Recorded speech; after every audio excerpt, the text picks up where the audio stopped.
Avengers doomsday और secret Wars की तैयारी काफी धूमधाम से चल रही है, इसीलिए आज मैं तुम्हें ये याद दिलाने आया हूँ कि एंड गेम के टाइम मार्वल ने जोश जोश में इतने आइकॉनिक सीन डिलीट कर दिए थे जो अगर मूवी में होते तो शायद अवेंजर्स एंड गेम कुछ डिफरेंट होती। और इस वीडियो का लास्ट वाला डिलीटेड सीन तुम सुनकर मार्वल से यही कहोगे।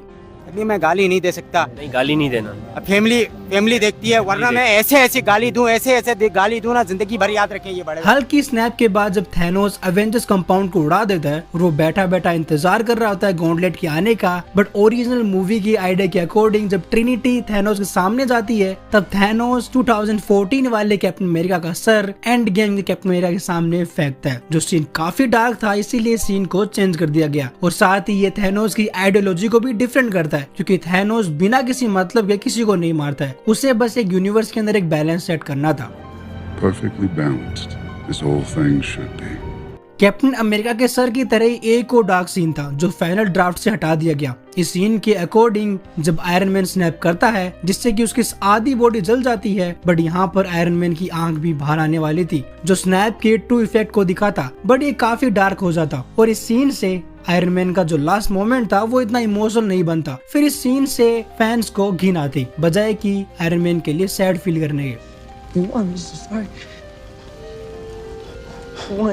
ओरिजिनल आइडिया के अकॉर्डिंग फाइनल बैटल में थोर फिर दिखने वाला था, बट क्रिस हेम्सवर्थ ने इंसिस्ट किया कि थोर को फैटी रहने दो, क्योंकि थोर है, उसको वेट से कोई फर्क नहीं पड़ता है, वो उतना ही बैड और स्ट्रॉन्ग है चाहे वो पतला हो या फिर मोटा। मूवी के एक ड्राफ्ट में रियलिटी स्टोन को लेने के लिए थोर के साथ आयरन मैन भी जाने वाला था, क्योंकि एक टाइम पर टेज़रेक्ट और रियलिटी स्टोन एक ही साथ एसगार्ड पर थे। वहाँ वो अपना retro reflective stealth armour use करता, जिसका हिंट हमें आयरन मैन 3 में भी दिया गया था। इस आर्मर के बावजूद भी हेमडाल उसे देख लेता और हमें एक आयरन मैन वर्सेस हेमडाल की एक फाइट देखने को मिलती। बट बाद में डिसाइड हुआ कि टोनी को अपने पिता से मिलना ज्यादा जरूरी है, क्योंकि कहीं ना कहीं टोनी और उसके पिता का इंटरेक्शन ही टोनी को मोटिवेट करता है स्नैप करके मॉर्गन और अर्थ को बचाने के लिए। मेरा बच्चा अभी पैदा भी नहीं हुआ, पर मैं उसके लिए जान भी दे सकता हूँ।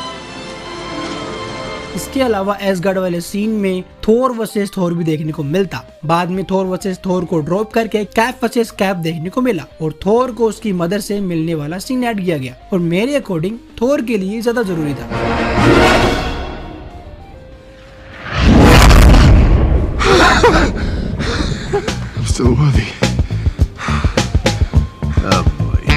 जैसे मैंने कहा, ये वाला सीन मार्वल को डिलीट नहीं करना चाहिए था। इस सीन में टोनी की डेथ के बाद होकाई नील करता है और देखते ही देखते सारे Avengers sorcerer supreme Kings Tony के सामने नील करके उसको रिस्पेक्ट देते हैं, पर पता नहीं इसको हटा क्यों दिया। बाद में सीन को ऐड किया गया था एवेंजर्स एंड गेम के एक्सटेंडेड वर्जन में, जो कि 1 या 2 महीने के बाद रिलीज हुई थी, पर ओरिजिनल के अंदर ये नहीं था। इसका रीजन मार्वल ने मूवी के रन टाइम को और फ्यूनरल वाले सीन को बताया कि अगर ये सीन होता तो मूवी थोड़ी बड़ी हो जाती और इस वजह से फ्यूनरल वाला सीन हटाना पड़ता, जिस सीन के अंदर आयरन मैन का लास्ट मैसेज भी था, इसीलिए इसको हटा दिया गया। अब मेरी मानो तो यार 1 मिनट का ही सीन था, क्या ही फर्क पड़ जाता, बट खैर मूवी को आए 6-7 साल हो चुके हैं, अब क्या ही हो जाएगा। वैसे ये इस वीडियो का पार्ट 1 है, क्योंकि मार्वल ने इतने सारे सीन डिलीट किए हैं कि अगर उस सीन को भी ऐड कर दें तो 2 मूवी बन जाए, तो उसके लिए पार्ट 2 के लिए इंतजार जरूर करना। और इसी के साथ मैंने एक इंग्लिश डायलॉग वैसे Hindi dialogues of Marvel universe पर भी एक वीडियो बनाया, तो फ्लैश वगैरह को देख लेना। और इसी के साथ तुम्हारा फेवरेट सीन जरूर बताना जो डिलीट हो गया। मैं मिलूंगा तुम्हें नेक्स्ट वीडियो में। See you soon.